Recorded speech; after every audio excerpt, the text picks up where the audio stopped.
Video को subscribe करें और बेल आइकॉन पर क्लिक करें ताकि आपको हमारे आने वाली वीडियो भी मौसूल हो।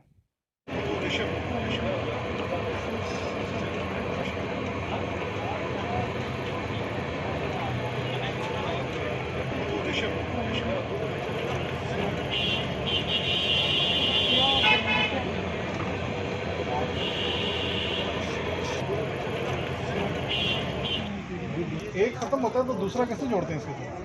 ये हम इस पे ऐसे ही फेंकते हैं ना तो ये ऑटोमेटिकली जुड़ जाता है। ये नीचे से इससे नीचे नहीं, देखें, अब इससे मिसाल के तौर पे ये एक इससे नीचे देखें, ये 10-12 है।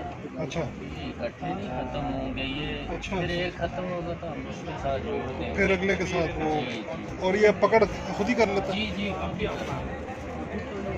ये स्पिन होता है ना ये उसके साथ। ये देखने वाली शायद ये सारे एक साथ नहीं खत्म होता है, एक आध खत्म होता है ना। 10-12 मिल के एक बन गया। जी ये साइज होता है धागे का, और जो भी बनाना चाहे।